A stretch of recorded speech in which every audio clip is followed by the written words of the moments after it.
আপনাদেরকে জানাই অসংখ্য অসংখ্য ধন্যবাদ। আপনারা দেখছেন আপনাদের প্রিয় ইউটিউব চ্যানেল ওয়াও007। তো ফ্রেন্ডস, ইতিমধ্যেই বড় আপডেট। আদালতের নির্দেশে কিন্তু অ্যাকাউন্টে ঢুকছে বকেয়ার টাকা কিন্তু অ্যাকাউন্টে ঢুকতে চলেছে। কি বলা হয়েছে আজকের এই ভিডিওটিতে বিস্তারিত আলোচনা করব। ডিএ কিন্তু হিসেবের কিন্তু গন্ডগোল আছে। রাজ্য সরকারি কর্মচারীরা তারা কিন্তু তাদের নিজের পোর্টাল খুলে দেখছে যে যেই হিসাব কষেছিল যে ডিএ এত পার্সেন্ট পাওয়া যাবে, সেই পার্সেন্টেজ কিন্তু পাচ্ছে না। কি বলা হয়েছে এখানে? বলা হয়েছে বকেয়া ডিএ মেটাতে কিন্তু কোমর বেঁধে নেমেছে নবান্ন। সুপ্রিম কোর্টে কড়া নির্দেশ মেনে কিন্তু 31শে মার্চের মধ্যে প্রথম কিস্তির টাকা পাঠানোর প্রক্রিয়া শুরু হতেই শোরগোল পড়ে গিয়েছে রাজ্যের সরকারি মহলে।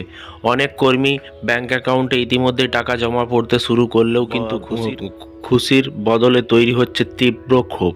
কি কারণে ক্ষোভ তৈরি হচ্ছে এখানে বলা হয়েছে, দেখতে পাচ্ছেন। সরকারি কর্মচারীদের একাংশের অভিযোগ যে হিসেবের ব্যাপক কিন্তু গণ্ডগোল রয়েছে এবং প্রাপ্য টাকার তুলনায় অনেক কম অর্থ দেয়া হচ্ছে।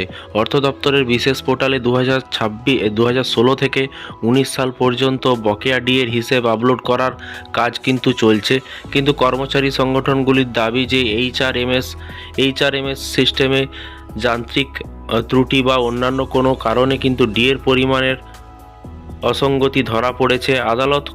আদালত এবং কর্মচারী সমিতির অভিযোগ যে অনেক ক্ষেত্রে কিন্তু টাকা সরাসরি কিন্তু হাতে দেওয়ার বদলে কিন্তু 2026 সালে অক্টোবর মাসে জিপিএফ অ্যাকাউন্টে জমা করার কথা বলা হচ্ছে, যা সুপ্রিম কোর্টের নির্দেশিকায় পরিপন্থী। এবং বিশেষ করে চুক্তিভিত্তিক কর্মচারীদের ডিএ নিয়ে কিন্তু এখনও কোনো স্পষ্ট দিশা কিন্তু মেলে উঠেছে। এই বিশাল কর্মযোগ্য এবং দ্রুত শেষ করতে নবান্নের কিন্তু অ্যাকাউন্ট বিভাগে কর্মচারীদের ছুটি কিন্তু বাতিল করা হয়েছে এবং চলতি আগামী সপ্তাহে শনিবার ও রবিবারে খোলা থাকবে কিন্তু দপ্তর। একদিকে ছুটির দিনও কিন্তু কাজ চলছে, আর অন্যদিকে পাওনা টাকা নিয়ে কিন্তু ধোঁয়াশা। সব মিলিয়ে বকেয়া ডিএ ঘিরে এক রাজ্য জুড়ে।